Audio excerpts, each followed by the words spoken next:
je me permets de présenter Jean-François Marcel, qui est professeur en sciences de l'éducation à l'université Jean Jaurès de Toulouse. Jean-François Marcel est en ce moment, peut-être, je vais... Enfin, c'est une supposition de ma part, hein, peut-être plus souvent à l'extérieur de son université pour faire de multiples interventions. Et il était en Suisse il n'y a pas si longtemps que ça chez notre collègue Alexia. Donc, pour partager un peu les fruits de ces travaux. Ces travaux qui sont spécifiquement centrés sur la conduite au changement dans les organismes de formation et d'enseignement. Ce qui est intéressant aussi dans les travaux particulièrement de Jean-François Marcel, ce qui peut aussi résonner, je ne sais pas s'il aura l'occasion de nous en parler aujourd'hui, ce qui peut aussi résonner aussi, c'est la forme de la recherche-intervention qui peut aussi nous intéresser, nous, dans les INSPE également, hein, c'est-à-dire cette recherche à l'interface, évidemment, des métiers, du terrain et de la recherche fondamentale. Jean-François Marcel a fait un détour par l'enseignement agricole, mais on voit bien qu'il y a une cohérence dans ces interventions, dans ces recherches sur ces questions de ce qui permet de transformer et d'accompagner le changement. Ce qui signifie, mais on en reparlera, ce qui signifie aussi que Jean-François Marcel, d'une certaine manière, le message, alors j'anticipe peut-être, vous nous direz, hein, le message qui est aussi là, c'est que nous sommes en changement permanent. Alors pour nous, le changement permanent dans les INSPE, ça fait évidemment un écho très, très fort, quoi, hein, voilà. On a vraiment l'impression d'être le changement permanent. Et c'est vrai que tout ce qui va nous permettre aussi de nous aider à comprendre ces évolutions, ces métamorphoses, va nous être fortement utile. Donc, 30 ans de politique de professionnalisation des enseignants et les regards internationaux que j'annonçais. Voilà, Jean-François Marcel va les introduire aussi pour nous bien largement et je l'en remercie. Merci, monsieur le directeur. Merci à toutes et à tous, et surtout pour l'invitation à Strasbourg. Alors, je remercie à la fois l'université, l'INSPE, le LISEC.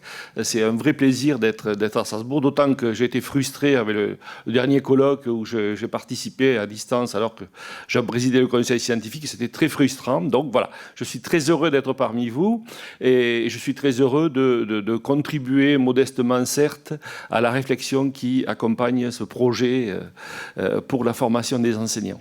Donc vous avez vu, alors je vais être d'accord avec un certain nombre d'éléments qui ont été abordés, mais avec un non, c'est celui de l'attractivité, et je vais en parler beaucoup parce que c'est le deuxième volet de mon travail. Moi, je ne suis pas pour le laisser aux politiques. Voilà, il ne faut pas leur laisser des trucs qui ne savent pas trop se servir. Voilà, donc je propose justement que la recherche-intervention participe de cette... Voilà, je vous annonce de suite, voilà, ce sera un peu... Voilà. Donc, c'est vrai, après, je voudrais aussi lever la confusion, mais vous allez le voir, je la lèverai en cours de route. Et donc, je vais démarrer de suite, puisque je vais parler des politiques de professionnalisation à partir de 2 enquêtes qui se portent plutôt sur l'école primaire plutôt que le se disperser. J'ai ciblé l'école primaire. Alors, quelques mots d'introduction qui vont porter sur qu'est-ce que c'est que les politiques de professionnalisation. On ne peut pas en parler sans savoir ce que c'est. Cibler le cas de l'école primaire en France. Je vais mobiliser 2 enquêtes qualitatives et puis l'introduction va vous donner le plan de l'intervention. Alors les 2 concepts ou les 2 études, voilà. Vous comprendrez, je suppose, les petites illustrations maladroites que j'ai mises sur mes diapos.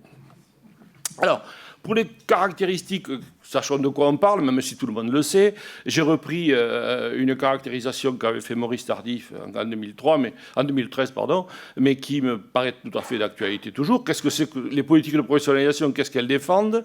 Une universitarisation de la formation des enseignants, en lien avec la recherche, là on est en plein, et la valorisation de la réflexivité. Là aussi, on pourrait discuter, mais bon, voilà. Une valorisation de l'enseignant en termes de statut et de salaire, peut-être d'attractivité, l'image, le prestige social, l'autonomie, une autonomie accrue, tant au niveau de la classe que de l'établissement. Et quand on dit autonomie, il y a un corollaire, c'est la responsabilité. Un pouvoir de contrôle sur ses activités professionnelles, ça, il faudrait le mettre en rouge, quoi. Et sur celle de ses pairs, puisque bon, ça relèverait de ce qui serait un ordre professionnel, comme il peut en exister au Québec, par exemple.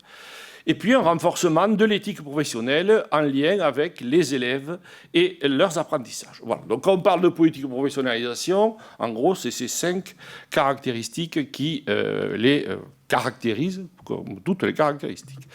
Alors, pourquoi l'école primaire? Quand on parle de 30 ans, c'est parce qu'en fait, on peut repérer le démarrage de ces politiques de professionnalisation avec la loi d'orientation, dite loi Jospin de 89. Je prends l'universitarisation, c'est la création des IUFM. La valorisation, puisque c'est la création du corps des PE, on n'arrivait plus à recruter les instituts à l'époque, donc il fallait vraiment faire quelque chose. Donc ça a été la création du corps des profs des écoles. L'autonomie, alors au niveau d'une école primaire, c'est pas l'autonomie d'un établissement, hein. L'école n'est pas un établissement. Le conseil d'école et le projet d'école, qui en sont les vecteurs, hein. Le contrôle sur les activités professionnelles, ça, je ne l'ai pas trouvé. Voilà. Je ne sais pas très bien ce que ça va. Il n'y a pas d'ordre pour l'instant. Ce n'est pas trop dans la culture française. Et puis l'éthique. Alors l'éthique, je pense, ça c'est mon interprétation, hein, vous connaissez aussi bien la loi que moi, je suppose, c'est l'idée de l'élève au centre, des cycles, les évaluations qui, à l'époque, étaient très formatrices, avaient ses livrets pour les CE2, avaient ses outils de régulation, etc. Mais cette éthique, est-ce qu'elle masque pas un petit peu l'inspiration néolibérale qui se révélera progressivement ensuite, mais de manière très, très marquée, très rapidement, hein, parce que là, actuellement, on ne peut plus la nier, mais il y a un petit moment qu'on ne peut plus la nier. Alors, j'ai pris, vous allez voir que je suis dans l'actualité, deux enquêtes qualitatives. La première, à partir du concept d'autonomie professionnelle, qui est une caractéristique majeure de la professionnalisation, c'est l'autonomie professionnelle. Et ce qui ont fait un bilan va dévoiler plutôt un processus de déprofessionnalisation. Puisqu'on parlait de bilan, on va voir ce que c'est. Et ce processus de professionnalisation, il participe en tout cas à quelque chose qui a été évoqué, et qui est une crise de l'école, dont la pénurie d'enseignants est un des éléments, on va y revenir. Et la seconde, je ne l'ai pas fait exprès, mais vous en avez déjà beaucoup parlé, mais c'est à partir du concept d'attractivité du métier. Voilà, puisque pour l'instant, qu'est-ce que nous avons? Une attractivité descendante, décidée par le ministère pour répondre à la pénurie. Alors, je vais essayer de documenter et théoriser une attractivité perçue. C'est-à-dire que les enseignants, ils ont sans doute leurs choses à dire, ou leurs mots à dire sur ce qu'est l'attractivité du métier. Voilà. Et donc, je vous proposerai une trame de ce que peut être l'attractivité. Vous ferez. Voilà. Et donc, c'est une forme de bilan de 30 ans. Et je terminerai par bilan et perspective de 30 ans de politique et de professionnalisation. Peut-être que j'arriverai à placer la recherche-intervention à ce moment-là. Voilà. Donc le plan de l'intervention, l'autonomie professionnelle, c'est la première, autour de l'autonomie professionnelle qui est la première enquête, et autour de l'attractivité du métier qui est la deuxième, et puis une conclusion. Bon, sur le détail, j'y reviendrai.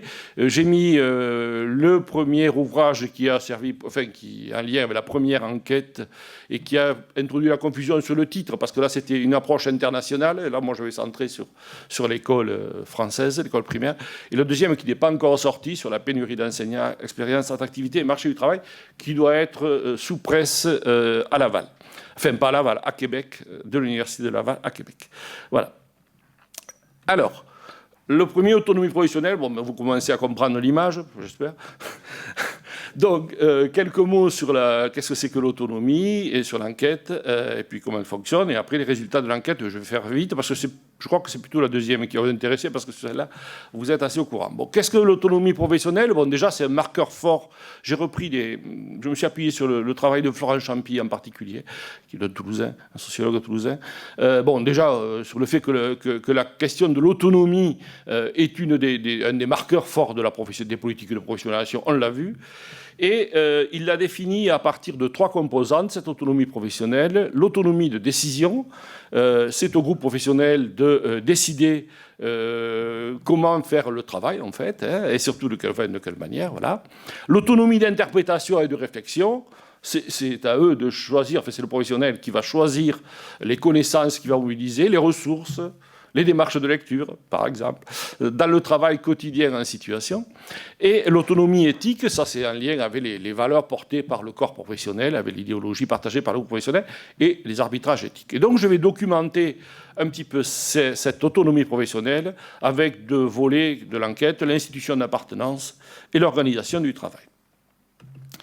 Donc c'est une enquête par focus group, donc 21 enseignants du primaire, 19 femmes, 2 hommes, avec des anciennetés et des fonctions diversifiées, un groupe régional de militants syndicaux, pardon, pas pédagogiques, syndicaux, un peu pédagogiques, mais enfin, ils s'étaient réunis par des critères syndicaux, un groupe de 6 enseignants de milieu urbain, parce que l'école primaire, c'est aussi le milieu rural, et 8 enseignants en milieu rural, donc c'est des écoles de moins de 5 classes.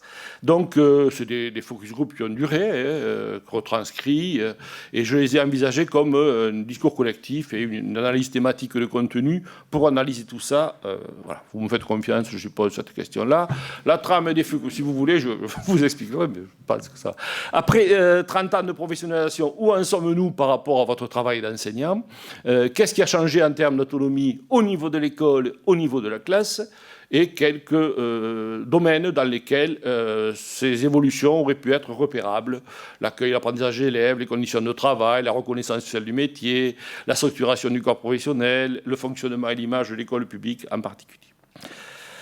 Voilà la trame. Donc, résultat de cette première enquête par focus group, donc l'institution d'appartenance et conditions de travail. Donc, premier volet, l'institution d'appartenance. Alors, l'autonomie de l'école, je vous l'ai dit, c'est conseil d'école et projet d'école. Bon, si on regarde ce qui se dit, ce qui ressort de cette enquête, le conseil d'école ne sert pas à grand-chose. Il se résume à une litanie de demandes des enseignants aux représentants de communes. Chaque fois qu'il y a des guillemets, vous avez compris. Ce n'est pas le lieu des échanges ni des débats. Pour le projet d'école, le règlement intérieur, il nous faut confiance. Je lis les axes du projet, je fais des photocopies, pas de réaction. Voilà, le conseil d'école. Le projet d'école, lui, il perd toute ambition d'exercice d'autonomie pédagogique. En gros, c'est gratter du papier pour pas grand-chose. Généralement, c'est le directeur qui le fait tout seul.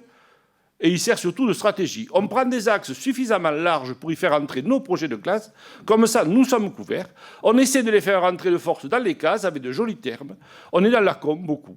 Bien sûr, il est soumis au contrôle de l'IUN, mais il peut nous le renvoyer, mais plutôt sur des questions de forme. Ce n'est pas les bonnes cases, que de contenu, en fait. Donc l'autonomie de l'école, voilà, on voit bien que... Alors les évaluations qui au début étaient formatrices, là maintenant elles sont omniprésentes, c'est du matraquage, pour le dire autrement.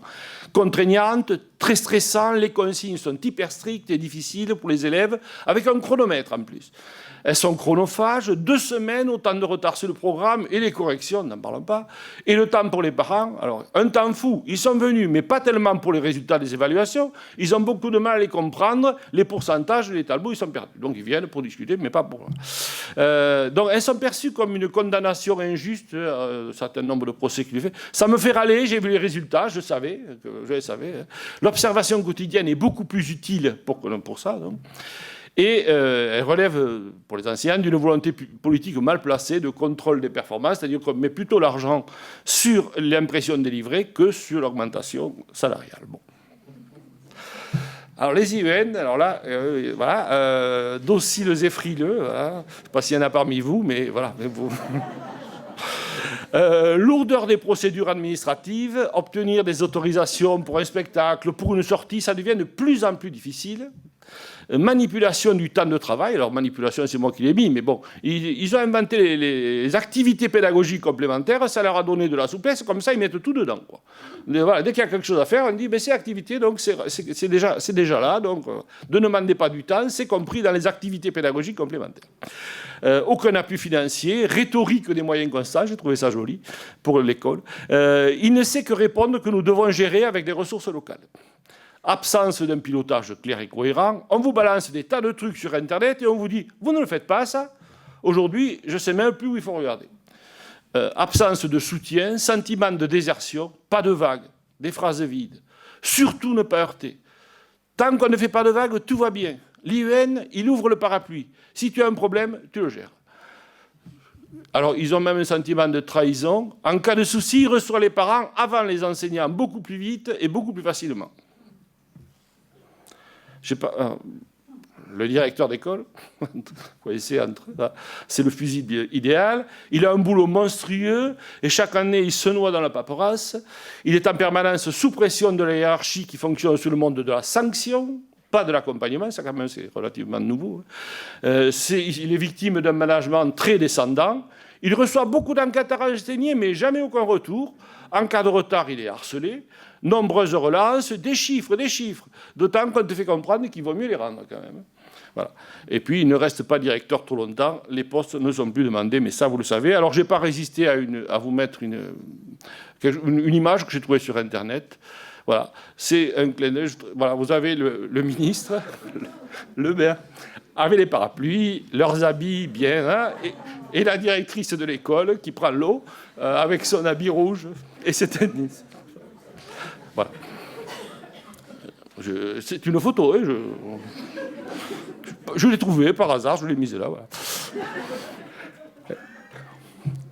Alors, l'organisation du travail, c'est un public, donc, on va le voir mesurer, le public, l'acculturation. Alors, le public de plus en plus difficile, ça c'est vers ses élèves, la logique du zapping. Ils sont dans l'instantané, dans l'immédiateté, l'impatience, l'impulsivité. Leur temps de concentration est de plus en plus limité. Individualisme et hétérogénéité. Certains enfants ne comprennent pas qu'on puisse dire non. Les interdits, les règles, ils ne connaissent pas. Les écarts entre les niveaux des élèves, il y a un monde entre eux. Prendre en compte ces différences pour qu'ils avancent à leur rythme demande un travail personnel énorme. Et puis il faut remplacer les familles, ou se substituer plutôt aux familles. On règle beaucoup de choses qui sont à côté des apprentissages. Ils ont besoin de cadres, ils ont besoin qu'on s'occupe d'eux. Alors l'accumulation, l'accélération, hein, Rosa se retrouve à l'école, les travaux de Rosa bien sûr. Les programmes sont trop énormes, 350 pages, c'est impossible. Il faut enseigner de plus en plus de choses dans un temps réduit. Cela nous éloigne des fondamentaux. Ce que j'ai prévu, je n'y arrive plus. Manque de temps, les classes sont surchargées, les disparités de plus en plus importantes. En maternelle, j'avais le temps de passer de temps en temps avec chacun de mes élèves. C'est impossible en élémentaire. Il faut choisir, en fait, entre les séances de certaines disciplines en fonction du temps. On a laissé tomber les manipulations, c'est un problème de temps. On veut toucher à tout et finalement, on ne touche pas à grand-chose. C'est usant. Faire moins de choses, mais les faire plus sereinement, s'il vous plaît. Voilà, c'est leur demande. Et puis le cynisme, donc, nous, évidemment, on n'a pas d'heures complémentaires, c'est toujours du bénévolat. Ça, c'est la rivalité avec le secondaire, hérité de longtemps d'histoire, mais enfin, qui reste très présente. Alors, la polyvalence, alors ça, c'est une découverte assez... qui, moi, m'a un peu affecté, parce que c'est quand même quelque chose qui est marquant, identitaire pour l'enseignant. Donc c'était une fierté historique et identitaire de l'enseignant du primaire, la polyvalence. Nous sommes avec eux, d'ailleurs ils le disent, nous sommes avec eux toute la journée, ce sont vraiment nos élèves, on peut faire des liens, actionner plusieurs sortes de leviers sur toute la journée. C'est la figure emblématique du couteau suisse professionnel. Voilà. Mais en fait, cette polyvalence, elle génère un syndrome d'incompétence. Quand on voit un intervenant en musique, on pensait qu'on s'en sortait bien et on se dit, mon Dieu, pour les langues, je m'excuse en début d'année, c'est moi qui vais leur faire anglais. Il faudrait être expert en art, en chant, en musique, en EPS, en programmation informatique, en langue, mais c'est impossible.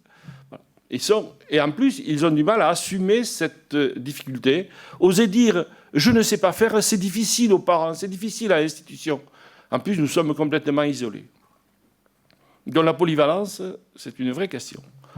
Alors les parents d'élèves, bon, je vous ai mis quelques citations, mais vous doutez bien que les récriminations sont nombreuses. Donc ils seraient plutôt clients qu'usagers. Individualistes, leur refrain « mon enfant doit être pris en compte dans sa spécificité ». Ils ne voient pas leur enfant au milieu d'une classe. Les parents ne comprennent pas que les règles soient collectives. Voilà. Intrusif, la pression des parents est terrible, on se sent observé. Ils m'appellent sur mon portable, n'importe quand et pour n'importe quoi. Je ne sais même pas comment ils l'ont eu, mon numéro. Hein. Défiant, ils partent du principe qu'ils en savent plus que vous, ils vous demandent des comptes. Ils sont dans le consommable, de manière générale, ils sont très critiques. Et pourquoi il n'y a pas ci, et pourquoi il n'y a pas ça, ils se croient au McDo.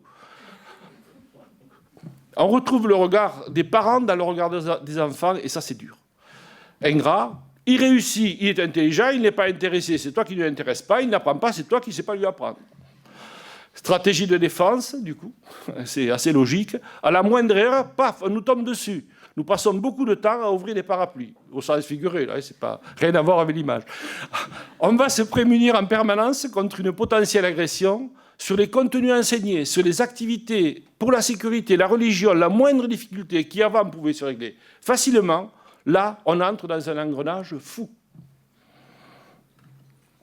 Et donc, la souffrance professionnelle, alors, je ne suis pas le seul à avoir documenté, et je pense aux travaux de François Danton, par exemple, mais bon, là, c'est sur le primaire. Bon, ils se sentent mal reconnus. On est considéré par les parents de la société comme des fainéants. Qu'on sache combien d'heures on travaille par semaine, plus de 50 heures, ce n'est pas les vacances. Ils nous voient comme l'animateur, l'infirmier, le psychologue. C'est injuste, ils disent qu'on ne travaille pas assez. Y compris par leur institution, la remise en cause des compétences des enseignants commence par le ministre avec la lecture, le fameux bouquin orange, vous êtes au courant. Hein. Il y a donc ensuite une remise en cause par les parents, puis bien sûr par les élèves. C'est descendant. Aucune reconnaissance, c'est humiliant, c'est infantilisant. Les absences pour raison médicale ne sont plus payées. On n'a pas droit, nous, à la bienveillance. Bon, ça, c'est l'école de la bienveillance, vous avez reconnu. Ils vivent douloureusement l'échec de leur école. Pour les élèves, nous creusons de plus en plus les inégalités. Les moyens faibles, on ne s'en occupe plus. On est passé par un stade intuitif, humain, à un stade technique, technocratique, comme pour les hôpitaux. Ce décalage entre l'humain et la technique absolue, le despotisme du chiffre, c'est terrible. Et alors il reste pour les gamins, sinon on part. On s'efforce de se montrer bienveillant et accueillant, de préserver l'enfant. Mais le sentiment général, c'est qu'ils sont désabusés. Si j'avais un enfant, je lui dirais de faire autre chose. On se déshumanise, c'est hallucinant. Et puis cette phrase qui me paraît extrêmement forte. Autrefois, quand un site, quand il partait à la retraite, il partait en pleurant. Aujourd'hui, il part en courant. Alors, si on fait le bilan de cette petite enquête, modeste, mais peut-être ça fait écho à des choses que vous connaissez dans votre quotidien, quelques analyses de cette déprofessionnalisation, dont j'ai repris Florent Champy, qui catégorise donc la profession enseignante dans les professions à activité prudentielle. C'est-à-dire, c'est des professions qui traitent le problème de la singularité et la complexité, mettent parfois leurs membres face à des situations d'incertitude qui ne sont pas réductibles. Singularité, complexité, incertitude irréductible rendent le travail rétif à la formalisation et à la prévision trop stricte. Donc l'incertitude ne pouvant pas être complètement levée, ni jamais complètement levée, l'action prudente, loin d'exclure toute prise de risque, consiste surtout à effectuer des paris. C'est-à-dire que l'action enseignante, elle est marquée par la nécessité de faire des paris, parce qu'on ne sait pas si ça va marcher, mais on fait le pari. Et c'est des paris qui sont sous-tendus par l'expérience, un peu la formation, mais la formation rentre dans l'expérience, bien sûr. Et donc, quand on fait des paris, on est obligé de hiérarchiser les éléments qui semblent importants par rapport à ceux qu'on va considérer moins importants, etc. Donc, il va falloir faire des priorités lorsqu'on fait des paris.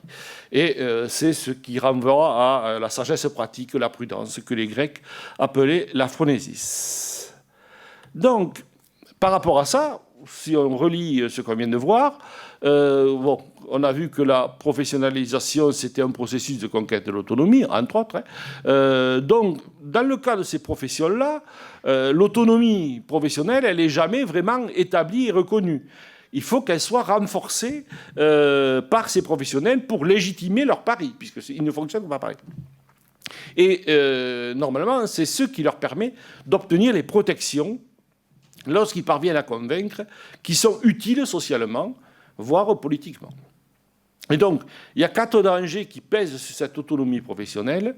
Le renforcement hiérarchique, en termes de managérial notamment, l'établissement de l'autorité, ou l'affaiblissement, pardon, de l'autorité des professionnels face aux attentes, voire aux exigences des usagers clients, la normalisation des pratiques professionnelles, et puis l'éloignement des lieux de régulation qui affaiblit les stratégies des groupes professionnels, notamment avec les standards de qualité. Bon, on n'en est pas là, mais... la déprofessionnalisation, donc, d'après Florent Champy, ce n'est pas l'envers de la professionnalisation, mais c'est un processus qui empêche, en fait, et qui rend inopérants les dispositifs mis en place pour la professionnalisation. La déprofessionnalisation, c'est ce qui empêche la professionnalisation, en fait. Alors, si on regarde ce qu'on a dit, on retrouve facilement les 4 symptômes. Le renforcement hiérarchique et le contrôle des IEN, je crois que les procédures et les évaluations de nos jours, c'est quand même bien cette idée-là. La faible autorité des professionnels qui ne sont pas soutenus, on l'a vu, qui ne sont pas reconnus non plus, face aux usages clients. La normalisation des pratiques professionnelles, bon, on l'a vu avec la lecture. Et puis l'éloignement des lieux de régulation, puisque le pilotage est de plus en plus centralisé, en fait, puisque les IEN, ils ouvrent le parapluie en permanence. Donc, ce serait la déprofessionnalisation comme processus qui rend inopérants les dispositifs mis en place, et donc l'autonomie professionnelle qui se voit largement entravée.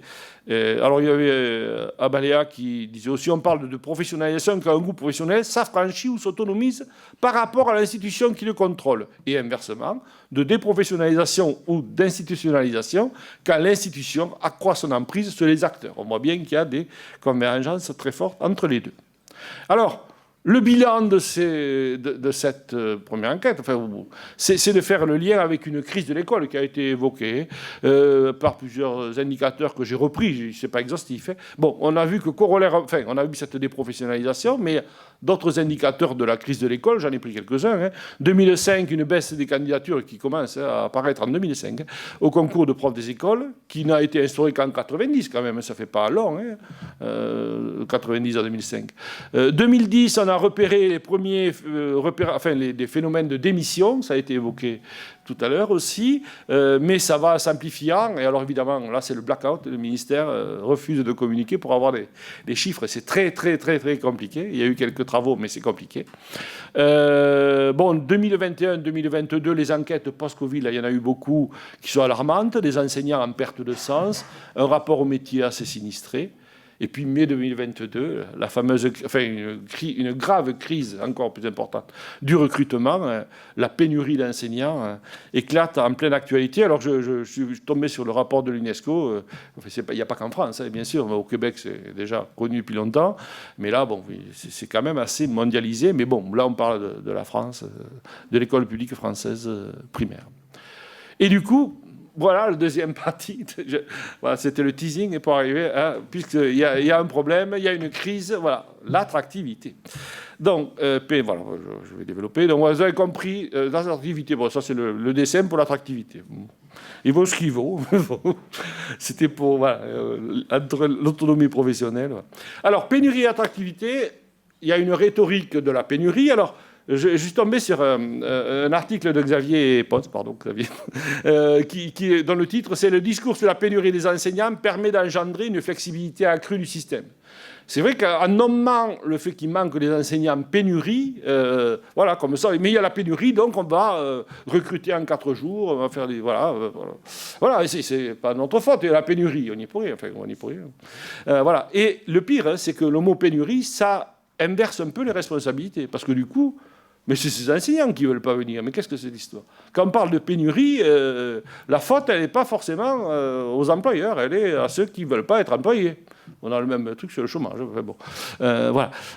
Donc, réponse, on va convoquer la notion d'attractivité. Alors, attractivité, c'est attrait, attraction.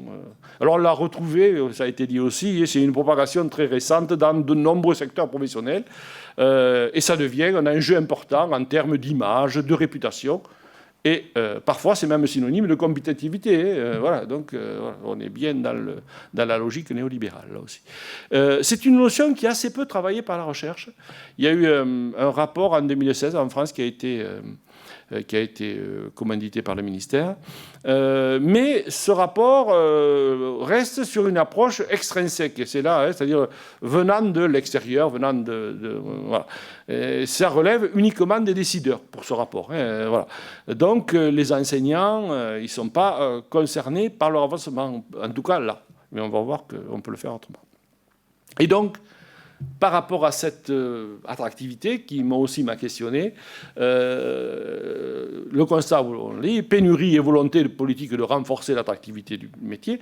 Mais pour moi, cette restauration, elle ne peut pas relever unilatéralement d'initiatives ministérielles et de l'administration. Les enseignants et leur encadrement ont besoin d'être mobilisés dans cette attractivité. Et donc l'intérêt d'investir l'attractivité, je défends l'intérêt d'investir l'attractivité à partir d'une double lecture, extrinsèque et objective, ça c'est le côté décideur, mais intrinsèque et subjective versus enseignant. C'est de ça dont je vais vous parler un petit peu.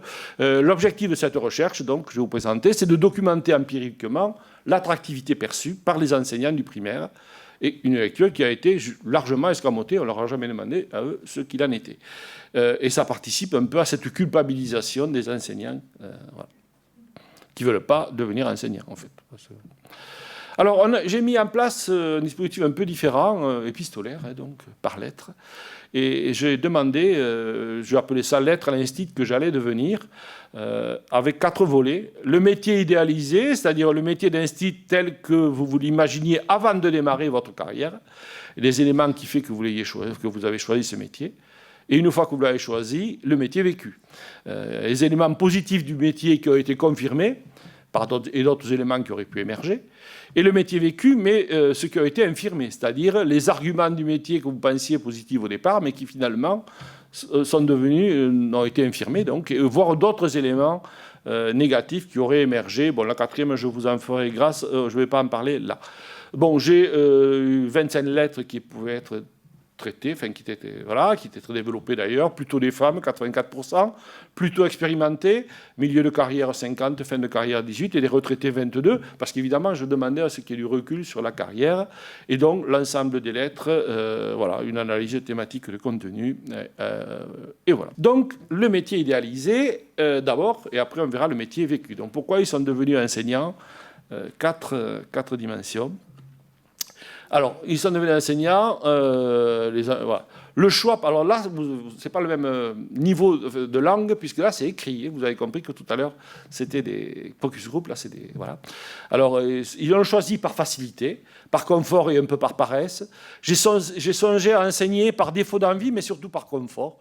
Les valeurs du monde du travail, hors école, me perturbent, mais aussi par sécurité. Un emploi stable, pour avoir un statut fonctionnaire et pas précaire, parce qu'on est dans la fonction publique d'État, qui apporte une stabilité financière et une lisibilité et sérénité de carrière, qui ne dépendent pas des desiderata d'un chef de service. La qualité de vie, ça c'était toujours au départ, on est comment on le projette. Un métier que mon conjoint de l'époque exerce déjà, qui permettra que notre perspective de vie soit plus qualitative, notamment grâce au temps commun pour le travail et pour les vacances. Les périodes de vacances, qui te faisaient également rêver. En résumé, tu vas avoir le même emploi du temps que ton fils, donc du temps pour t'occuper de lui, des vacances pour balader, un salaire régulier, la sécurité de l'emploi. Après, il y a l'histoire qui n'est pas neutre, l'histoire personnelle et l'histoire familiale. Alors, quelque chose qui relève de la prédestination. Hein. Je jouais déjà à la maîtresse quand j'étais petite à une poupée. Me reviennent ces mots de ma maîtresse de grande section, ma mère, elle sera enseignante. Une force intérieure, quelque chose qui relève de l'évidence. J'ai eu envie de la classe, une envie puissante, quelque chose de viscéral. J'avais juste l'impression que c'était fait pour moi. Et puis un héritage familial, alors parfois pour le confirmer, parfois pour le réparer. Mon père était instituteur, j'ai rêvé de devenir enseignante comme lui. Tu es fille de prof de gym et tu as la gueule de prof, même si tu n'es pas encore prof. Donc tu y vas, tu corresponds certainement. Versus réparation. Les fantasmes de ma grand-mère, mère au foyer, les 3 échecs au concours d'entrée à l'école normale de ma mère et sûrement un conditionnement de l'enfance. Être enseignante, c'est une forme de réussite sociale pour ces femmes qui m'ont élevée. J'ai vu la situation sociale de mes propres parents se dégrader au fil de leur carrière. J'ai besoin de réussir pour eux. Ils me veulent être en sécurité sociale et financière. Le cursus scolaire, qui pèse lourd aussi, ou qui pesait lourd. Un rapport privilégié avec l'école. J'ai de très bons souvenirs de l'école. Apprendre est un plaisir, autant que fréquenter des enfants. Mes années d'école m'ont apporté tant de bienfaits, de paix et de plaisir, que je me vois comme étaient ces enseignants de la maternelle et ME2. Je me voyais ainsi comme il était le mien dans une école de campagne d'il y a 30 ans. L'admiration pour mes instits et l'image à l'époque qu'avaient ces métiers. Les résultats qui déterminent l'orientation. Je n'ai pas choisi ce métier. J'ai passé le concours en 3e car j'étais très bon élève, fille d'agriculteur. À l'époque, lorsqu'on était bon élève, on passait le concours d'entrée à l'école normale et on sortait instituteur. Donc, il y a des retraités dans le... Vous avez compris que c'est un peu... Hein, ça renvoie à des histoires un peu plus longues. Un esprit de revanche, je le voyais aussi déjà dans l'idée de chercher une posture très différente de celle que j'avais connue en tant qu'élève. Je voulais chercher d'autres manières d'enseigner, installer de la coopération, de l'entraide entre élèves, des relations apaisées avec les élèves. Et puis, les caractéristiques du métier, bien sûr. La relation pédagogique, j'adore les enfants, je voulais qu'ils soient les acteurs principaux de mon histoire. Je l'imaginais au plus près des enfants qui me seraient confiés. La liberté pédagogique, alors la marge d'initiative possible, le plaisir d'élaborer des séquences pédagogiques. J'ai de l'autonomie sur mes propres projets car je suis maître de ma classe. Ma responsabilité est entière et reconnue. L'utilité sociale, un travail où tu pourrais t'accomplir tant dans les relations avec les élèves que dans les rapports au savoir et à l'enseignant. Un métier de transmission où l'on est utile à l'amélioration de la vie des enfants, notamment pour leur apporter beaucoup d'éléments culturels, les faire rêver qu'ils peuvent s'en sortir. Je rêvais de transmettre, de me sentir utile, de faire quelque chose qui ait du sens. Et la portée politique aussi, pour influer sur le cours de la vie des enfants, leur offrir de la culture, de l'esprit critique, pour changer la société par l'éducation. Donner une chance aux élèves les plus abîmés par le système, à ceux que personne ne voulait en classe. Transformer la société par petites touches. Tu crois à l'éducation, l'ascenseur social, la culture. C'est une manière de ne pas attendre la révolution, mais de la vivre au quotidien. Donc ça, c'est pourquoi ils ont choisi le métier. Et là, c'est après qu'il l'ait vécu. Donc ce qui a été plutôt confirmé, on verra après ce qui a été plutôt infirmé. Alors, le métier a correspondu à un espace de réalisation de soi. Bon, au niveau de la vie personnelle, l'alternance, période travailler, vacances, c'était confortable et compatible avec une vie personnelle bien remplie. De larges plages de temps commun pour les loisirs, les voyages de notre enfant. Réalisation de soi, tu t'es réalisé dans la construction de projets culturels ambitieux auprès des élèves. Je suis libre d'être moi et de reprendre ce que j'ai tant aimé dans ma propre expérience d'élève. C'est une révélation, je suis en plein rêve. Le plaisir, tu as trouvé du plaisir à la fois dans la construction de tes progressions et des différents projets menés en classe et dans la relation aux élèves. Je ne travaille pas, je suis payé à faire ce que j'aime le plus au monde. Tu apprends tous les jours, tu ne t'ennuies jamais, tu as l'impression d'être utile. Tout cela me passionne. Un métier de relation, des relations diversifiées, fortes, de véritables moments de partage. C'est incroyable ce qui se passe dans un groupe classe. Puis il y a les parents, les adultes, les alaïs, etc. Combien la collaboration avec les parents est précieuse. Comment elle peut faire significativement une différence dans le parcours scolaire d'un enfant. Ce qui m'a plu, c'est l'aspect coopératif, travailler au sein d'une équipe. La rencontre avec les élèves est définitivement le meilleur côté de ce métier. Et puis une dynamique permanente, des journées variées qui se suivent mais ne se ressemblent pas. L'enseignement est une occasion de se renouveler et d'être toujours actif dans un système éducatif en évolution. J'ai pu vivre plein d'aventures au sein des différentes écoles, me sentir progresser et me passionner dans la création des apprentissages. Invention, satisfaction, donc inventer, créer, innover. Quand la théorie classique d'enseignement échoue, il ne reste qu'à inventer, ce qui fait de ce métier un métier de réflexion et de création, un véritable laboratoire pédagogique qui te demande de trouver de nouvelles idées ou façons de faire en permanence. Tu dois innover chaque jour pour t'adapter, transmettre, accompagner les élèves d'une année sur l'autre. La marge d'initiative possible est ce que j'aime. Bien qu'il y ait les programmes, il n'en demeure pas moins que nous sommes autonomes. Un savant mélange de responsabilité et de liberté. L'autonomie pour mener les projets, la liberté de choisir les situations de construction du savoir, les angles d'entrée pour aborder les connaissances. Et donc de nombreuses satisfactions. J'ai connu de beaux moments d'apprentissage, de projets lorsqu'on voit les enfants s'engager, comprendre les enjeux, faire fonctionner de l'entraide dans mes classes. Les yeux qui pétillent au moment du déclic, au moment du déblocage, au moment de la réussite d'un élève, la plus petite soit-elle. Ces moments-là sont pleinement épanouissants, donnent la sensation d'être utile et de faire quelque chose de porteur de sens pour soi, pour eux, pour la société. Et puis les opportunités, ça c'est qui est complètement apparu, ce n'est pas du tout pointé, c'est le militantisme pédagogique. Et puis un jour tu croises le chemin d'un site freiné et là enfin tu respires. Tu as retrouvé ce que tu cherchais depuis le début sans pouvoir le nommer, une équipe, une famille de pensée, un soutien, déjà avec qui progresser intelligemment et sans crainte d'être jugé. J'ai rencontré des collègues près de chez moi et dans toute la France, voire plus loin, qui étaient en recherche, s'entraidaient, réfléchissaient, politiquement et pédagogiquement. Le fait de m'être investi dans un mouvement pédagogique, d'avoir cherché avec d'autres, d'avoir partagé mes difficultés, mes réussites, de m'être engagé dans de nouvelles pratiques pédagogiques et bien sûr dans la classe, l'école coopérative. Donc, alors, est-ce que c'est plutôt des instituts freinés qui ont répondu? Ça, pas trop savoir, mais en tout cas, ce point-là n'est pas neutre. Alors, le métier vécu, confirmation. Oui, là, infirmation, ça va être un peu plus critique. Hein, ceux qui n'ont pas trouvé et qu'ils cherchaient pourtant, dont la dégradation des conditions de travail, dévalorisation sociale, les demandes de régler tout ce qui ne va pas dans la société, en perdant en route les fondamentaux, la dégringolade de mon pouvoir d'achat au niveau de la vie personnelle. Les années passent et les casquettes se multiplient, autant que ce métier grignote ma vie, le temps pour mes propres enfants, perverti par le travail et la charge mentale permanente. Donc un temps professionnel, on l'a vu l'accélération tout à l'heure, mais c'est la même chose. Hein. Des vacances vampirisées par le travail. Un travail chronophage, pas ou peu de vacances malgré le fantasme collectif. Des week-ends raccourcis, des soirées devant l'ordi ou les copies. J'ai vu ce métier évoluer avec le numérique, flou d'abord à distance, puis de plus en plus présent, jusqu'au distanciel. Quand s'arrêtera-t-on? Quels sont les horaires? C'est un métier sans limite. La charge mentale est immense, très difficile de décrocher. La classe est là en permanence. Mes enfants détestent ma classe. Pour eux, c'est trop. Les relations, qui ont parfois été vues positivement, mais aussi difficiles, avec les élèves, à la fin de carrière, est difficile physiquement. La fatigue due au bruit généré par la classe.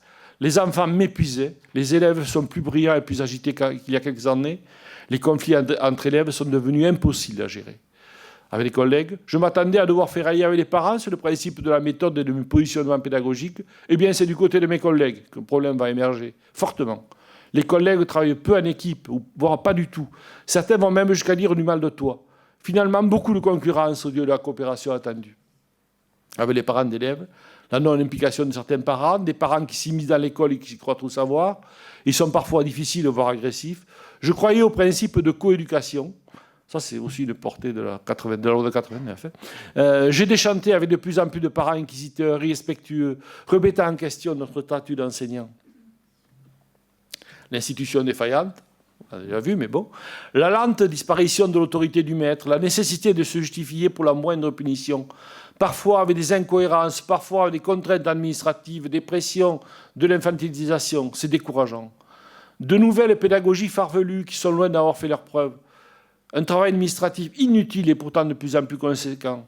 D'année en année, les contraintes administratives se sont ajoutées, vous laissant peu de temps pour les loisirs. C'est un métier qui vous isole des autres et de la vie sociale en général. Le manque de compréhension de l'administration, le manque de soutien en cas de difficulté. L'administration ne t'aide pas, voire te met des bâtons dans les roues. Je n'ai trouvé qu'autorité hiérarchique obéissante, capable de dire le contraire de ce qui avait été affirmé précédemment en raison d'un changement ministériel et donc d'orientation institutionnelle. Donc voilà. Alors si on fait le bilan et cette synthèse de l'attractivité perçue, on va voir, me semble-t-il, voilà, que cette attractivité, elle renvoie à un certain nombre de composantes que j'ai proposées dans le tableau de synthèse. Donc 3 composantes principales, la personne, le métier et l'institution, et différentes dimensions. Alors je vous ai mis en rouge celle à quoi le limite le politique. Hein. Il faut augmenter le salaire. Vous avez vu tout ce qu'il y a. On a peut-être d'autres leviers que le salaire. Je n'ai pas dit qu'il ne fallait pas augmenter le salaire. N'allez pas. Je vais recevoir des encouragements ministériels. Mais non, mais voilà, ça veut dire qu'il y a certes le salaire, mais il y a tout le reste. Donc, je parlais de l'attractivité héritée qu'il faut prendre en compte, sans doute, en termes de biographie, d'histoire personnelle, familiale, scolaire. L'attractivité que j'ai qualifiée de construite, le rapport au métier dans sa réalisation de soi, quelle place il trouve, le sens du métier. Alors ça, une vraie question. Hein. La portée politique du travail de l'enseignant et du métier de l'enseignant. Puis les opportunités qui surgissent, comme le militantisme pédagogique qui a quand même pris sacré clone dans l'aile. Hein. Donc c'est peut-être des voies aussi qui mériteraient d'être réactivées. Je suis convaincu, mais je le dis doucement, mais en tout cas, voilà. Le métier, l'attractivité instaurée, c'est le statut, c'est le salaire, c'est la qualité de vie, c'est les vacances. Bon, ça a été dit. Aussi, les vacances, c'est en question, ça aussi. Alors, caractéristique, l'attractivité installée, donc dans les relations, l'utilité sociale, la liberté pédagogique, hein, qui parfois est un peu reniée, la dynamique du métier, voilà. Et puis l'institution, en termes de management, j'ai parlé d'attractivité pilotée, écoute, soutien, reconnaissance, perspective d'évolution. Alors le soutien et la reconnaissance, ça c'est vraiment c'est pointé de manière récurrente comme quelque chose qui n'est pas là, hein, et qui n'est plus là en tout cas. Et les conditions de travail, c'est-à-dire l'activité que j'ai qualifiée d'administrée, si ça vous intéresse, vous pouvez changer les qualificatifs, mais c'était juste pour mettre un peu d'ordre dans les différentes dimensions, moyens, prescription, formation, gestion des crises. Donc voilà, je pense que l'attractivité, c'est quand même assez large. Donc, peut-être préciser par rapport à ce tableau l'importance du volet intrinsèque de l'activité et le point de vue des enseignants, pour le dire simplement, qui s'approprient et traduisent. Alors, on voit bien que certains sont un peu relèvent aussi de l'extrinsèque, ils sont interdépendants. Mais en tout cas, cette attractivité-là, elle déborde largement la question du salaire. Voilà. Ça, c'était au moins le message que je voulais faire passer ce matin. Logique interne, donc chaque composante a une autonomie relative, la personne, les contours, l'action politique, mais ça demande de prendre en compte une temporalité sans doute plus complexe que celle qui a été évoquée, avec le passé, l'histoire des enseignants, les évolutions des publics et du métier, le présent, le quotidien du management, et puis les conditions de travail, la gestion des crises, et le futur, la projection dans la carrière, les perspectives d'évolution, les planifications des ressources, pas uniquement le salaire. Voilà. Et donc, j'en arrive, j'espère que je n'ai pas trop débordé, je ne sais pas où j'en suis du temps. Voilà, donc vous comprenez maintenant mes deux illustrations. Conclusion, donc 30 ans de professionnalisation. Donc, si on fait le bilan, la professionnalisation, c'est un discours de promotion de l'autonomie professionnelle, mais on se rend compte que dans la mise en œuvre et le management, elle est quand même largement entravée, et on repère des formes de processus de déprofessionnalisation des enseignants. Conséquence, ce n'est pas le seul facteur, il y en a d'autres, mais enfin, quand même, il pèse lourd celui-là. Une crise de l'école, c'est un petit résumé que je vous fais là. Donc le diagnostic ministériel à cette crise, c'est la pénurie des enseignants, et la réponse, renforcer l'attractivité, en la confisquant et en la rabattant sur le salaire. Bon, je passe sur Abalé, qui parle de risque d'anomie professionnelle, mais bon, là, je vais passer. Donc, ça fait quoi en termes de perspective après 30 ans de professionnalisation? Bon, l'attractivité du métier, c'est vraiment une question politique. C'est aussi une question politique. C'est une urgence face à la pénurie d'enseignants et à la crise des systèmes. Mais moi, je défends de ne pas la laisser entre les mains exclusives des politiques. Et ça demanderait sans doute une révolution copernicienne de l'approche de l'attractivité. Donc cette stratégie extrinsèque, unilatérale, descendante, s'avère inopérante, on le voit bien d'ailleurs, et il faut sans doute y intégrer la dimension intrinsèque, restaurer la parole et le pouvoir d'agir des enseignants dans ce dossier aussi. Et l'attractivité, c'est une question politique, mais c'est aussi une question scientifique. Il me semble qu'il serait important de développer des approches heuristiques, c'est-à-dire visant à mieux connaître cette attractivité, affiner sa conceptualisation, documenter l'attractivité du métier en repérant les évolutions de cette attractivité, en esquisser une prospective, c'est le cas dans un projet notamment, et la comparer avec celle d'autres métiers. Mais en même temps, j'y viens, la recherche-intervention, c'est développer des approches praxéologiques, accompagner le changement, et donc mobiliser les outils théoriques et méthodologiques de la recherche dans le cadre de démarches participatives comme la recherche-intervention, réunissant les acteurs concernés par la question, les parents peut-être, les cadres, les formateurs bien sûr, mais surtout les enseignants eux-mêmes. Et j'avais un dernier point, parce que quand même c'est quelque chose qui me tient à cœur. Alors j'ai appris que le directeur de l'INSPE était du Gers, donc je pense qu'il va être sensible à cette question pour moi qui suis au doigt, alors on n'est pas très loin. Enfin, vu d'ici peut-être, on n'est vraiment pas loin, puisque je suis donc au doigt. Et je pense quand même que par rapport à toutes les réflexions, puisque je me permets d'avoir une petite contribution un peu spécifique, mais qui n'est pas tout à fait éloignée de ce que j'ai dit, c'est la question de l'école primaire rurale, c'est-à-dire les écoles à 1 ou 2 classes, où il y a peu d'élèves, qui sont en milieu éloigné des centres urbains, souvent isolés. Voilà. Et entre pénurie et déficit d'attractivité, si on reprend, parce qu'il y a d'énormes difficultés à faire revenir et à stabiliser ou à fidéliser les profs des écoles. Et il me semble que dans les conditions actuelles, sa survie est en jeu. Je regardais le département que je connais bien, qui est donc le nombre d'écoles fermées dans les villages, c'est énorme. Donc c'est fondamental pour la vie et le développement de ces territoires, et sans doute qu'il faudrait la repenser, y compris dans son organisation et dans son fonctionnement. Et il me semble que pour un projet de l'INSPE, c'est une piste qu'il ne faudrait pas oublier avant que l'école rurale disparaisse. Et je vous remercie pour votre attention.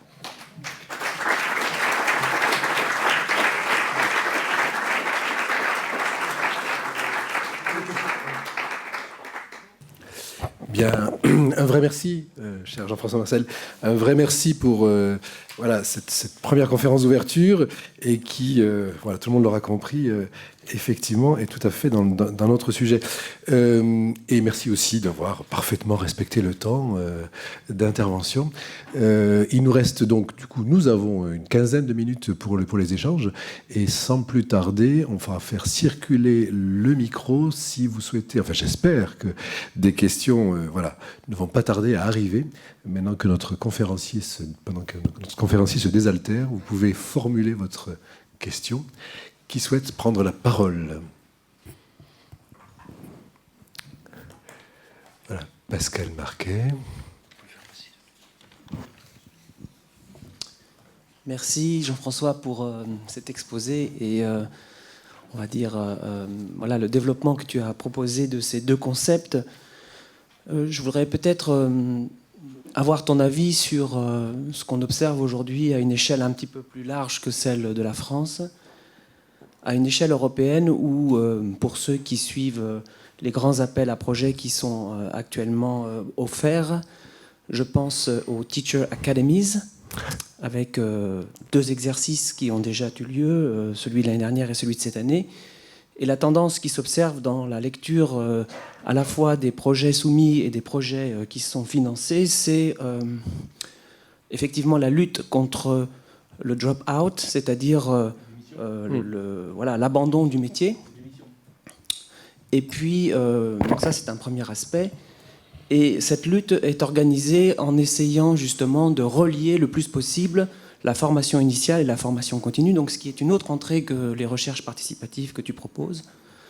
Et je voulais savoir si tu avais des éléments là-dessus, c'est-à-dire sur les effets heureux, puisque c'est ceux qui sont recherchés, de l'accompagnement, c'est un terme que tu as relevé dans les propos qui t'ont été adressés, de l'accompagnement des jeunes collègues dans le début de carrière.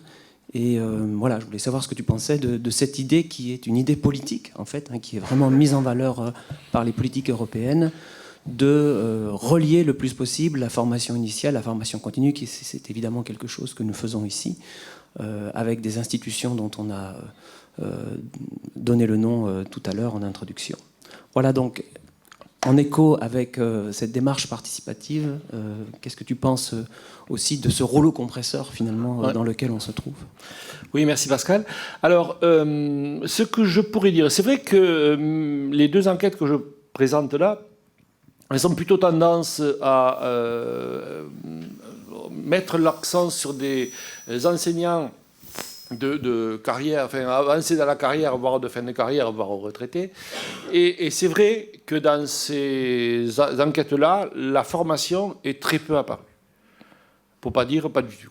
Voilà. La seule formation, on va dire, qui relèverait de la formation, c'est le mouvement pédagogique sur une formation continue, quelque chose comme ça. Voilà. Et donc, c'est dans cette optique-là que je défendais plutôt, ou en tout cas avec ce type de segment de carrière que je défendais les démarches participatives. Alors évidemment, et tu as raison, parce que c'est quand même les démissions, c'est quand même surtout en début de carrière.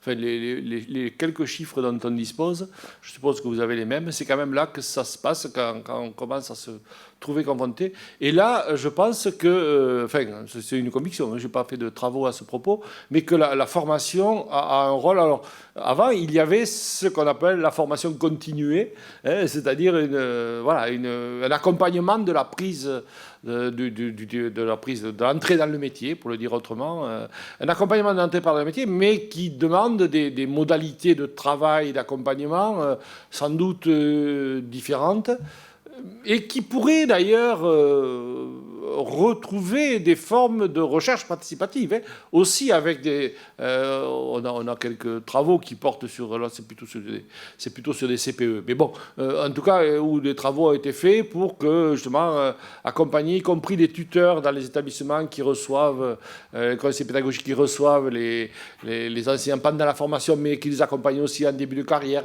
Donc là il y aurait peut-être quelque chose à faire, mais j'avoue que je n'ai pas vraiment documenté cette partie-là. Et c'est vrai que la formation, elle devrait, à mon avis, continuer, si elle pouvait, en tout cas, parce qu'après, je sais que les contraintes sont compliquées, mais ne pas s'arrêter au moment où démarre le métier, quoi, mais avoir quelques temps de sas, si je peux me permettre. Merci. Une question ici de Lucria au premier rang.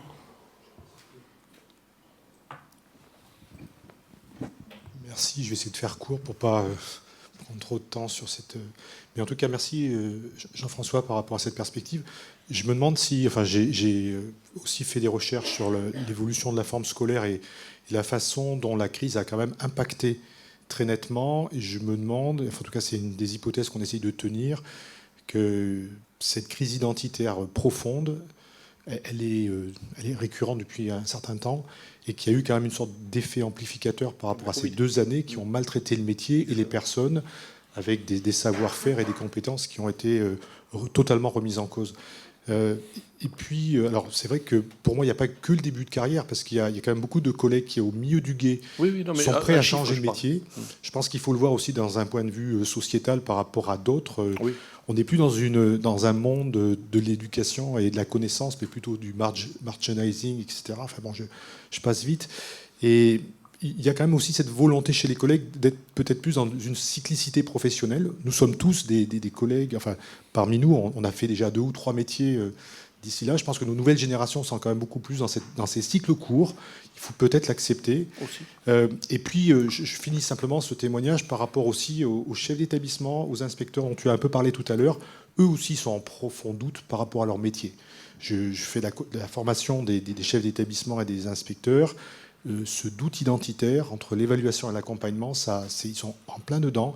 Ils sont aussi en crise avec d'autres prérogatives. Et je pense que c'est notre système éducatif, pas simplement les enseignants en début de carrière, mais le système éducatif qui a besoin de se repenser très nettement. Oui, merci Luc. Quand je parlais des enseignants en début de carrière, c'était par rapport aux chiffres qu'on connaissait, c'était plutôt en début de carrière. Et par rapport aux IUN, c'est marrant, enfin, ça me fait écho à une thèse qui arrive en terre, où justement cette question de la crise des IUN, la crise identitaire des IUN, y compris avec le corps, en termes de corps professionnel, par rapport aux IPR en particulier. Enfin, bon, il se passe des choses, et comme tu le disais, les 2 années Covid, alors là, ça a été très, très compliqué de leur côté aussi. Oui, je voulais juste revenir sur un argument politique que je trouve dangereux. C'est d'utiliser sur l'attractivité le nombre de candidats au concours de l'an dernier, sachant que le politique aura facile à dire l'année prochaine qu'il y a 70% ou 60% de plus de candidats au concours, vu la masterisation qu'il y a eu, et que je pense que cet argument n'échappera pas à la politique au mois de mars prochain. Donc, mais la question que j'avais, c'était est-ce qu'il y a la démission, il y a le nombre de candidats au concours, mais il y a aussi un phénomène de décrochage professionnel sans démission. Est-ce que celui-ci est étudié? Est-ce qu'on connaît les proportions, et notamment suite au Covid? Il y a eu beaucoup d'enquêtes. Moi, je ne l'ai pas étudié. En tout cas, il y a eu beaucoup d'enquêtes autour du Covid, énormément même. Par contre, le phénomène que vous évoquez, on le sent. Enfin, moi, je l'ai repéré de manière, comment dire, pas intuitive, mais en tout cas, ça apparaît clairement, ce désengagement. Par contre, c'est extrêmement difficile à documenter, parce que pour repérer des personnes qui revendiqueraient d'être en décrochage, enfin, ou en phase de... alors, est-ce que c'est ceux qui sont dans des formes de réorientation, ceux qui, par exemple, en milieu de carrière, s'inscrivent à l'université? Enfin, est-ce que c'est ça les indicateurs qui permettraient de repérer des enseignants qui se désengagent? Je suis d'accord, et je pense que ce serait important pour justement prévenir ces formes de désengagement, ou voir en tout cas comment on peut les traiter. Mais là, pour attraper cette population-là, c'est très très compliqué, quoi. Je n'ai pas encore d'idée, mais la perspective de recherche est extrêmement intéressante. Alors, une autre question. Il y a aussi les IAIPR qui ont parfois des problèmes d'identité, non? On a beaucoup de problèmes et on a aussi beaucoup de satisfaction. Et moi, j'aurais beaucoup de réactions à cette conférence très très intéressante pour nous. Mais là, je voulais simplement vous souffler un petit indicateur qu'on vient d'expérimenter sur le désengagement. C'est quand on cherche maintenant à recruter parmi les enseignants des tuteurs d'accompagnement de tous les types de stagiaires, enfin stagiaires et pas stagiaires, d'étudiants en fait en M1, M2. voilà, on a un taux de réponse négative assez impressionnant et argumenté. Donc on peut en discuter. Oui, mais alors, là, évidemment, je me doute, évidemment, c'est un indicateur. Mais je pourrais juste le mettre en rapport avec un travail que j'avais fait. Bon, j'étais à l'enseignement agricole, mais c'est quand même pas très, très différent. Où, en fait, là, c'était pas par rapport à c'était par rapport à des enseignants en formation. Donc, ce qu'ils appelaient les conseillers pédagogiques étaient les tuteurs sur le terrain. Et en fait, pour avoir travaillé avec eux, ils se demandaient pourquoi ils avaient été sollicités pour être conseillers pédagogiques, et ils ne se sentaient pas... voilà, il y avait un syndrome d'incompétence. Il dit, mais pourquoi moi? Est-ce que je... Et alors, je ne sais pas si ça fait écho à ce que vous dites, mais il y a aussi cette question-là, désignée par l'inspection de l'enseignement agricole, qui disait, mais ouais, toi, tu pourrais faire ça pour accueillir. On a aussi ça, quoi, cette crainte. Et du coup, on avait fait un memento des conseillers pédagogiques pour les outiller, enfin une démarche participative, pour construire des outils pour outiller ces conseillers pédagogiques. Parce alors que, on s'est mis, toutes les enquêtes qu'on a pu faire, mais je crois que Luc en a fait aussi, renvoyer, en fait, ils mobilisent un certain nombre de compétences spécifiques. Je ne parle pas de compétences d'enseignants, mais ils se sentent incompétents, quoi, voilà. Aussi, il n'y a pas peut-être que ça. Une petite remarque pour justement l'entrée dans le métier, la professionnalisation. Force est de constater que l'entrée du métier et la mise en stage relèvent de problèmes de postes et d'heures à effectuer dans des établissements. Et force est de constater qu'un étudiant, un M2 alternant, un stagiaire, est nommé dans des établissements où il est une force vive, hein, puisque par définition, il y a une partie de service à effectuer, et il va être donc nommé dans une discipline d'un établissement à un autre. Et donc, obligatoirement, chaque année, on va se retrouver avec des nouveaux tuteurs qu'il faut reformer. On n'a pas un corps de métier de tuteur, et peut-être que c'est un vœu pieux. Moi, je pense qu'on le porte depuis pratiquement 10 ans. L'idée quand même d'établissement, lieu de formation, avec un nombre d'établissements qui soient reconnus comme être des établissements qui ont les capacités de pouvoir accueillir le jeune collègue à professionnaliser, avec une stabilité des accompagnants, avec un véritable établissement, c'est-à-dire plutôt des établissements de taille un peu plus importante où il y ait plusieurs stagiaires qui puissent croiser les choses, etc., ça nous ferait faire peut-être de grands progrès sur l'entrée dans le métier, puisque c'est quand même quelque part assez violent de constater que l'entrée du métier, je suis nommé dans un établissement parce qu'il y a un besoin X d'heures qui ne correspond pas obligatoirement à un lieu qui a les caractéristiques qui pourraient m'accompagner, me former. Il y a des établissements qui le font très bien, et force est de reconnaître qu'il y a des établissements qui le font très mal. Et je ne jette pas la pierre ou je ne cherche pas à analyser les choses pour des raisons. Et en fait, là, on a un problème RH évident. Il me semble que l'institution veut faire évoluer sa conception des ressources humaines. Mais il y aurait nous, en termes de formation, l'employeur gagnerait très certainement à essayer d'avoir cette logique tant dans le second degré que dans le premier degré. Oui, dans le premier degré, il existait des écoles d'application qui relevaient, avec certaines dérives aussi, notamment dans les écoles annexes. Mais bon. Une dernière question peut-être ? Je discutais pas plus tard qu'avant-hier avec une inspectrice et on évoquait justement le sujet des démissions chez les enseignants. Et elle a dit une chose que j'ai trouvé, auquel je n'avais jamais pensé. Elle m'a dit qu'elle éprouvait beaucoup de respect pour les enseignants qui démissionnaient parce qu'elle estimait qu'il était souvent plus difficile finalement de démissionner quand on n'avait connu que l'éducation nationale que de rester parfois par facilité, entre guillemets. Que pensez-vous de cette idée ? Alors, je suis... évidemment, c'est une réorientation professionnelle qui demande sans doute du courage et du respect, ça, évidemment. Le choix des uns et des autres. Quand on remarque, quand on réalise que le métier qu'on va exercer n'est pas celui qui correspond à ce qu'on attendait, c'est vrai que voilà, il faut avoir le courage de partir, mais c'est courageux, quoi, parce que la voie a été tracée, etc. Ça, c'est un premier point. Et donc ça, je partage tout à fait. En revanche, pourquoi les démissions font apparaissent comme un symptôme aussi important? C'est parce que avant de devenir enseignant, c'était quelque chose de... c'était difficile. D'ailleurs, ça a été dit dans l'enquête. Quand on réussissait le concours, c'était quand même quelque chose de très, très fort. Et personne ne pouvait envisager de démissionner. Quand c'est apparu, c'était quelque chose de totalement incongru, parce que quelqu'un qui avait réussi à être enseignant, il allait rester enseignant, quoi. Voilà. Et donc, ce changement, alors est-ce que ça a changé avec le niveau de recrutement, la sociologie du recrutement, etc. C'est vrai qu'avec les IUFM, puis les SP, les ISP, là, il y a eu beaucoup de modifications au niveau de ce recrutement et de la sociologie aussi du recrutement. Donc le rapport n'est plus le même.